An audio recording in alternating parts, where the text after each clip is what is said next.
वही बीएसएफ के अलंकरण समारोह में अमित शाह की मौजूदगी है, क्या कुछ वो कह रहे हैं आइए आपको सुनवाएं। चाहे चुनाव कराना हो, चाहे कोरोना हो, चाहे खेल का मैदान हो, चाहे आतंकवाद का सामना करना हो, चाहे नक्सलवाद का सामना करना हो, चाहे उत्तर पूर्व में शांति की स्थापना करनी हो, हर मोर्चे पर जब बीएसएफ को तैनात किया गया, बीएसएफ ने बहुत अच्छे तरीके से अपनी ड्यूटी को निभाया है। मित्रों, आज मैं यहां आया हूं तब आज ये अलंकरण समारोह एक प्रकार से ऐसे समय हुआ है जब बीएसएफ और सेना ने एक अप्रतिम शौर्य का उदाहरण पूरी दुनिया के सामने प्रस्थापित किया है। ऑपरेशन सिंदूर ये हमारे प्रधानमंत्री की दृढ़ राजनीतिक इच्छा शक्ति, हमारी सूचना एकत्रित करने वाली संस्थाओं की सटीक सूचना और सेना का मारक क्षमता का अद्भुत प्रदर्शन, ये तीनों मिलता है तब ऑपरेशन सिंदूर बनता है। मैं आज ऑपरेशन सिंदूर के बैकग्राउंड की भी जरूर बात करना चाहूंगा। मित्रों, हम सभी जानते हैं कई दशकों से हमारा देश पाक प्रेरित आतंकवाद का सामना कर रहा है। सालों तक कई बड़ी बड़ी घटनाएं पाकिस्तान ने की, मगर इसका जवाब, उचित जवाब नहीं दिया गया। हम संरक्षात्मक काम करते रहे, हमारे लोगों की जान बचाने के लिए बहुत अच्छा काम हमारी पुलिस, सेना, बीएसएफ सब ने किया, मगर कभी भी उचित जवाब नहीं दिया।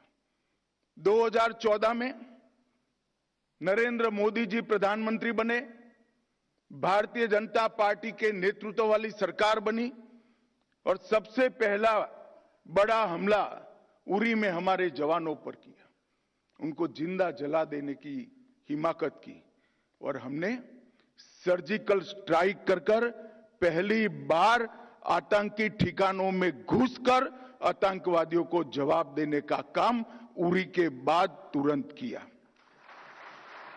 हम मानते थे कि ये संदेश से शायद अब सब कुछ रुक जाएगा, मगर नहीं रुका। पुलवामा में हमला हुआ, सीआरपीएफ के जवानों को आतंकी हमले में उड़ा दिया गया। भारत की सेनाओं ने एयर स्ट्राइक कर इससे उरी से कठोर जवाब देने का प्रयास किया और फिर से एक बार हमने आतंकी अड्डों को उड़ाने का काम किया। और उसके बाद पहलगांव में इंतहा ही कर दी।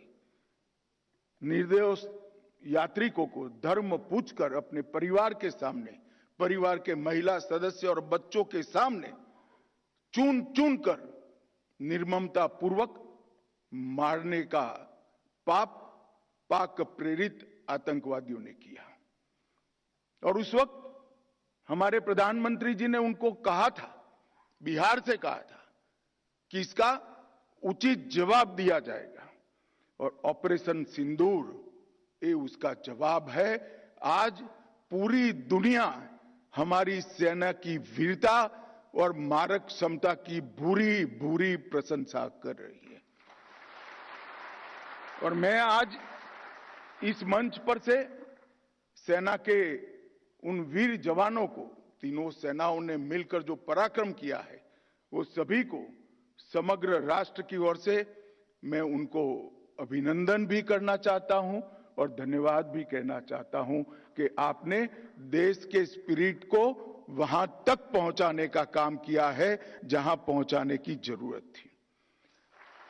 दुनिया भर में कई जगह पे आतंकी हमलों का जवाब दिया गया है, परंतु भारत ने जो जवाब दिया है वो एक प्रकार से अलग है। जब पहलगांव पर हमला हुआ, उसके बाद हमने 8 तारीख को ऑपरेशन सिंदूर लॉन्च किया। कुछ ही मिनटों के ऑपरेशन में हमने 9 आतंकी अड्डों को समाप्त कर दिया, जिसमें से 2 उनके हेडक्वार्टर थे। मगर उसमें बारीकी से समझने की यह बात है कि ना हमने पाकिस्तान के सेना के इंस्टॉलेशन को कभी तबाह किया, ना कभी एयरबेस को तबाह किया। हमने सिर्फ और सिर्फ आतंकी अड्डों को ध्वंस करने का काम किया, जिन्होंने हमारी धरती पर गुनाह किया था। मैं फिर से एक बार कहना चाहूंगा, ना हमने सेना के हवा अड्डों को, स्थापनाओं को छुआ, ना उनके एयरबेस को छुआ। 8 तारीख को केवल और केवल पाकिस्तान में बसे जैसे मोहम्मद, हिजबुल मुजाहिदीन, लश्कर ए तैयबा और उनके हेडक्वार्टर, ट्रेनिंग कैंप और एक प्रकार से भारत में आतंकवादियों को घुसपैठ कराने के अड्डे को तबाह किया। हम मानते थे कि इतना इनफ है और हमने तो हमला आतंकवादियों पर किया था, मगर पाकिस्तान ने साबित कर दिया कि जो आतंकवाद यहां पर है वो पाक स्पॉन्सर है।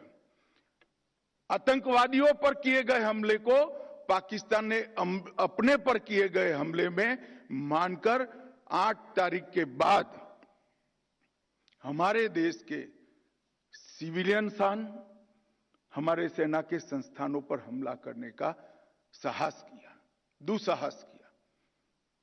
हमारी एयर डिफेंस सिस्टम बहुत अद्भुत थी, कुछ बिगाड़ नहीं पाए। और जब पाकिस्तान की सेना ने हमारे सिविलियन स्थानों और हमारे सेना के स्थानों पर हमला किया, इसका प्रयास किया, 9 तारीख को भारतीय सेना ने उनके एयरबेस पर हमला कर एक प्रखर और कठोर जवाब देकर उनकी मारक क्षमता, हमारी मारक क्षमता का परिचय कराया और उनकी एयर डिफेंस सिस्टम को भी खोखला साबित करने का काम किया। और यहां पर भी हमने कहीं पर भी पाकिस्तान के सिविलियन स्थानों पर हमला नहीं किया था। ऑपरेशन सिंदूर और उसके बाद की घटनाओं के कारण आज पाकिस्तान पूर्णतः एक्सपोज हो चुका है कि भारत में जो टेररिज्म है वो पाक स्पॉन्सर है। पाकिस्तान के द्वारा स्पॉन्सर्ड टेररिज्म भारत के अंदर हो रहा है, क्योंकि जब पाकिस्तान के टेरर के अड्डों पर हमला किया, जवाब पाकिस्तान की सेना ने दिया। जो उनके आतंकवादी आका मारे गए, उनका जब नमाजे जनाजा जब हो रहा था, पूरी दुनिया ने देखा, पाक सेना के आला अफसर इनके कॉफिन को कंधा भी दे रहे थे और वहां नमाज पढ़ने के लिए उपस्थित भी थे। एक प्रकार से अब तक पाकिस्तान जो डिनाई कर रहा था, वो आज दुनिया के सामने ऑपरेशन सिंदूर के बाद पूर्णतया एक्सपोज हो चुका है कि भारत में टेररिज्म पाक स्पॉन्सर्ड टेररिज्म है। इसमें अब दुनिया में किसी को शंका नहीं रही।